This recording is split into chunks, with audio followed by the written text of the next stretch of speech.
মাঝে মধ্যে মুন্ডায় চাই আরে তালাক দিয়ে দিই। মুরব্বি মুরব্বি এগুলা কথা বলতে হয় না। শোনে, আমার এক কথা এক দাবি, কালকে থেকে সকাল সকাল তুই আমার সাথে কাজে যোগ দিবি। আমারও এক দফা এক দাবি এক কথা, আমি এগুলো কিছুই করে পারবো না।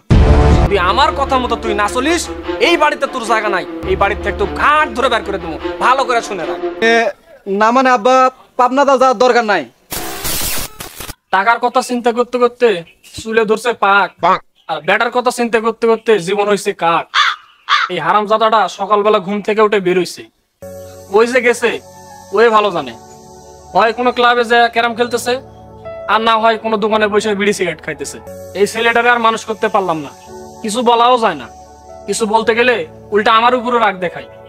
কি যে করি, মাঝে মধ্যে মুন্ডায় চাই আরে তালাক দিয়ে দিই, কিন্তু ও তো বউ না যে ওরে তালাক দেবো, ও তো বেটা আমার। ডাক্তার কখনো তালাক দেওয়া যায় না। যাই হোক, আজকে বাড়ি তুই আসবে, যেখানে গেছে বাড়িতে আসুক। এই যে বসছি, বুদ্ধি একটা করছি, আজকে আসুক, এই বুদ্ধিটা আমি কাজে লাগাবো। ওই না আসা পর্যন্ত আমি এই জায়গা থেকে আর উঠতেছি না।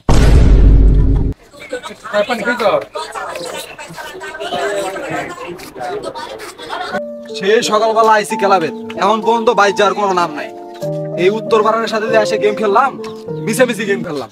তুই আর আমি যে 1560 টাকা ওদের কাছে মারা খাইলাম, কেমনটা লাগে ক দেখি। বিড়ি খাওয়ার বিলি হয়েছে 350 টাকা। আচ্ছা যাই হোক, এই 350 টাকা তুই দিস, আর 1560 টাকা যে ওদের কাছে খেলাম না, ওই 1560 টাকা আমি দিমুনি। খেলা পারিস না, কিছু পারিস না, আজ গবি খেলবার আইসস। কি রে, 350 টাকা আমি দেবো? আমি কি বিড়ি খাইছি? তা না হয় বুঝলাম তুই বিড়ি খাসনি, কিন্তু এই 350 টাকা কি তোর কাছে বড় মনে হয়ে গেল? তাহলে ওই যে 1560 টাকা যে মারা খাইলাম, ওটা তুই দিসনি, আর এই 350 টাকা আমি দিমুনি। কে রে, টাকা আমি দেবো কে রে? হ্যাঁ, আমি না বন্য যে হলো আমি ক্যারাম খেলতে পারি না, তুই আমার টানে লেগে গেলি। হ্যাঁ, আর তুই বললি যে ঘুটি আগে দিলে হইব। হ্যাঁ, এখন তুই হেরে যায়, এখন খাড়ার উপর পল্টি নিতে যাচ্ছিস, টাকা সব আমার দিতে হবে। কে রে, তুই ঠুট কামড়া দিচ্ছিস কে? আচ্ছা যাই হোক, তোর থেকে আমি 400 টাকা পাই না, তুই আমার 300 টাকা দিস, আর 100 টাকা তুই দোকানে বিল দিস। বন্ধু, তোর অবস্থাও তো আমি বুঝতে পারছি।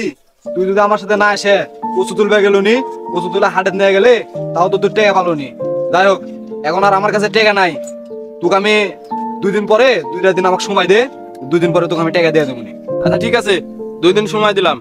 2 দিনের মধ্যে টাকা যদি না দিতে পারস, তোর বাপরে যা কমো। বন্ধু, তোকে এই হাতে দিন আমি টেকা দেওয়া পারবো না। আজ গবি মিথ্যা কথা বলে লাভ নাই।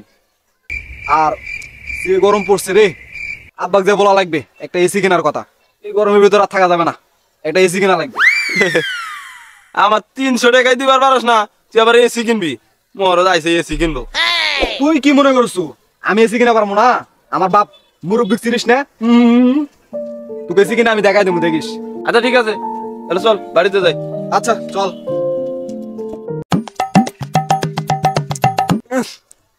ঘরের ভিতরে যে গরম, বাইরে তো কুত্তা বিলাইয়ের মতো রোদ। এই যে গরম পড়ছে, এই গরমের ভিতর কি থাকা যায়? মনটাই চাই বাইরে যায় বসে থাকি, বাড়ির ভিতরে আর আসবে মন চায় না। আব্বা, তুমি এই গরমের ভিতর কিভাবে বসে আছো? যে গরম পড়ছে, এই গরমের ভিতরে বাড়ির ভিতর ঢুকাই যায় না, আর তুমি এখানে বসে আছো। আব্বা, তুমি চালু করে যাও তো, রহিমউদ্দিন কাকার নতুন একটা শোরুম খুলছে, ওখানে যায় একটা এসি কিনে নিয়ে এসো। তুমি চালু করে যাও, এখনই যায় এসিটা কিনে নিয়ে এসো। ঘরের ভিতর আর থাকা যাবে না। যাও তো, যাও, চালু করে যাও। মরদ এসি নিবে? এই তুই সারাদিন ধরে কইছিলি রে? হ্যাঁ, সকালবেলা উঠে যে বাসার থেকে বেরোইছিস, তোর সারাদিন ধরে আর খবর নাই। সকালবেলা আমি ঘুমের থেকে উঠে 10টা গরু খাবার দিলাম, ওখানে যে 10টা ছাগল চড়াই নিয়ে এলাম, 2টা মুরগির খামারে খাবার দিলাম। এতগুলা কাজ আমি সারাদিন একলাই করি। তোর কোনো মাথা চিন্তাধারা আছে রে?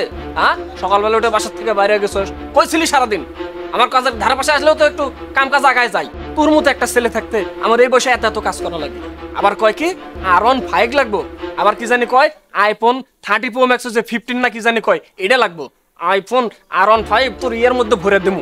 মরদ আবার কয় এসি লাগবো, এসি তোর ইয়ের মধ্যে ভরে দেবো। এসি মারাইতেছি। মুরব্বি মুরব্বি এগুলা কথা বলতে হয় না, ছেলে যেটা চাই ওটা দেওয়া লাগে। যেটা চাইবি ওটাই দিতে হইব। তুই কি আমি চুক্তি করে নিছি? হ্যাঁ, তুই যখন যেটা চাবি আমার ওটাই তোকে দেওয়া লাগবে। শোনে, আমার এক কথা এক দাবি, কালকে থেকে সকাল সকাল তুই আমার সাথে কাজে যোগ দিবি। গরু খাওয়াবি, ছাগল খাওয়াবি, মুরগির খামার দেখাশোনা করবি। যদি এইগুলো সব করিস তাইলে তুই যা চাবি তাই পাবি। আর যদি না করিস তাইলে আমার এক দফা এক দাবি, তো কালকে আমি এই বাড়ির থেকে বার করে দিবি। আমি বলে যে ফার্মে কাজ করবো, আমি বলে গরু দেখাশোনা করবো, আমি এগুলা কামটাম কোনো কিছু করা পারবো না। আমি এমনি গরমের ভিতর থাকা পারি না, আমার অনেক গরম লাগে, আর আমি করবে যাবো এগুলা কাজ, আমি এগুলা কাজ টাজ করে পারবো না। আমারও এক দফা এক দাবি এক কথা, আমি এগুলা কিছুই করে পারবো না। আইসা আমার নবাবজাদা, এক দফা এক দাপি। কে রে বাপ তুই না আমি রে? বাপ আমি তোর, ভালো করে শুনে। কালকে থেকে আমারও এক দফা এক দাপি। যদি আমার কথা মতো তুই না চলিস, এই বাড়িতে তোর জায়গা নাই, এই বাড়ির থেকে তো ঘাট ধরে বের করে দেবো। ভালো করে শুনে রাখ। বাপ তুমি হইছো দেখে তোমার যা ইচ্ছা তুমি তা করবা। তুমি যদি আমারে না দেখবার পারো, আর তুমি যদি আমারে না এসে কিনে দাও, তাহলে আমি কি কাম করবো জানেন? জেলে করে ডাইকে মাছ ধরে সব মাছ বাজারে নিয়ে যায় বেচে মরদেক যায় এসে কিনে লে আসমু। তোমার ওই মুরগির ফার্ম, গরুর খামার এগুলা দেখাশোনা করে পারবো না আমি। তুমি আমারে চিনো না, আমি রনি, আমি যেটা বলছি এটা করে গেছেন ছাড়মু। কিন্তু বেশি বাড়ে গেছোস, এত বেশি বাড়া কিন্তু ঠিক না।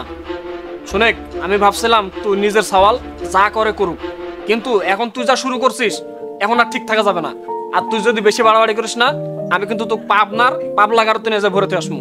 তুই কিন্তু আমাকে চিনিস না। এ না মানে আব্বা, পাবনাদা যাওয়ার দরকার নাই, 1 মাস পরে তো আস্তে আস্তে শীত নামে যাবে, তো এবারে আর এসি কিনা দেওয়ার দরকার নাই, পরের বারে এসি কিনা দিও। তাহলে এখন আমি যাইগা।